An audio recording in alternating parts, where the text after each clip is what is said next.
সেটা 1914 সাল।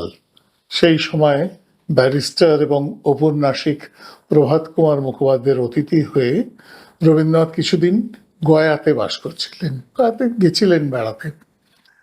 সেই সময় ওইখানকার একজন বিশিষ্ট ব্যক্তি, নন্দলাল তার নাম, তিনি এসে রবীন্দ্রনাথকে বিশেষভাবে পীড়াপিড়ি করতে থাকেন যে গয়া থেকে 2টি স্টেশন পরে একটি জায়গা আছে, সেই জায়গার নাম বরাবর পাহাড়।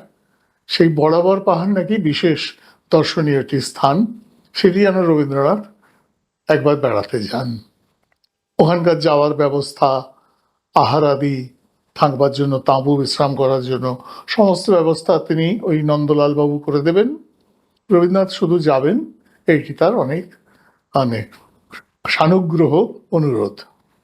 রবীন্দ্রনাথের মুশকিল ছিল, উনি প্রায় কারোর অনুরোধই না বলতে পারতেন না।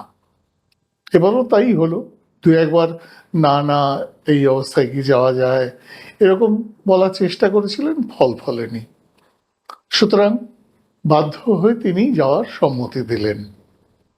14ই অক্টোবর, 1914 সালের 14ই অক্টোবর ভোরবেলা 4:30-র সময় চারুচন্দ্র বন্দ্যোপাধ্যায় এবং আরো দু একজন সঙ্গীকে নিয়ে তিনি ওই বরাবর পাহাড় দর্শনের উদ্দেশ্যে রওনা দিলেন ট্রেনে করে। 2টো স্টেশন পরে, গয়া থেকে 2টো স্টেশন পরে বেলা স্টেশন, সেইখানে নামলেন। তখন সদ্য ভোর হয়েছে। দেখা গেল যে সেইখানে কিন্তু রবীন্দ্রনাথকে আমন্ত্রণ জানানো হয়েছে, যার মাধ্যমে তার কোনো উপস্থিতি দেখা গেল না। নন্দলাল না তিনি এসেছেন, না কোনো যানবাহন পাঠিয়েছেন, না কোনো ব্যবস্থা করেছেন। একেবারেই অপ্রস্তুত একটা অবস্থার মধ্যে রবীন্দ্রনাথকে পড়তে হলো।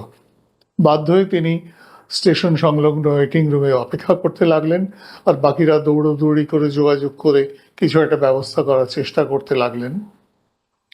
তো খানিকক্ষণ পরে ওই নন্দলাল বাবুর পাঠানো একটি হাতি এসে পৌঁছলো, কিন্তু রবীন্দ্রনাথ কিসে যাবেন সে ব্যবস্থা কিন্তু তখনও হয়নি। একটি পালকি অন্তত দরকার। রবীন্দ্রনাথের মতো একজন মানুষ যাবেন, তিনি তো হাতির পিঠে যেতে পারেন না। সঙ্গী সাথীরা হাতির পিঠে যাবেন, ব্যবস্থা হলো। আর স্থানীয় লোকজনদের সহায়তায় একটি পালকিরও ব্যবস্থা হলো। তো সদল বলে রবীন্দ্রনাথ রওনা দিলেন।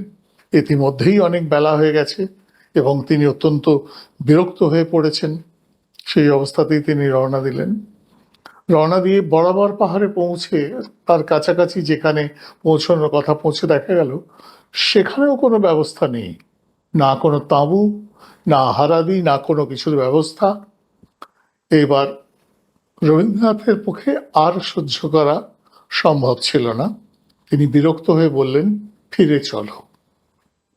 সুতরাং বরাবর পাহাড় দেখবার আশা এবং আকাঙ্ক্ষা পরিত্যাগ করে তিনি আবার পালকি চড়ে বেলা স্টেশনের উদ্দেশ্যে রওনা দিলেন ফিরতি পথে।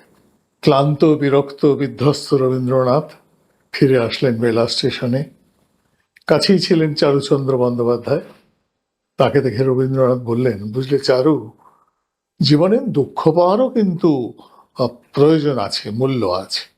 বলে দুঃখ সম্পর্কে নানা রকম দার্শনিক তত্ত্ব তিনি চারুচন্দ্র বন্দ্যোপাধ্যায়কে বলতে লাগলেন। বোঝাই গেল যে সারাদিনের যে বিরক্তি, সেইটিকে প্রকাশ না করে সেটিকে দমন করবার একটি প্রচেষ্টা থেকে তিনি এই সমস্ত কথাগুলো বলছেন। রবীন্দ্রনাথ সচরাচর বিরক্তি প্রকাশ করতে চাইতেন না। যে জন্য এই গল্পটি আপনাদের বলতে চাইলাম, তার কারণ হচ্ছে এই যে চরম বিরক্তিকর একটা অবস্থার মধ্যে তিনি সেদিন পড়েছিলেন, সেই সময়ের মধ্যেও কিন্তু তিনি 3টি অসাধারণ গান রচনা করেছিলেন। ওয়েটিং রুমে যখন অপেক্ষা করছিলেন ভোরবেলা, তখন লিখেছিলেন, পান্থ তুমি পান্থ জনের সখা হে।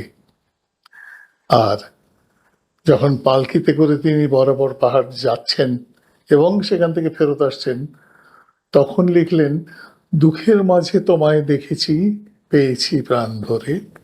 এবং শেষকালে যখন বেলা স্টেশন থেকে গয়ার জন্য রওনা দিয়েছেন, তখন লিখলেন, ওগো পথেরও সাথী নমি বারংবার।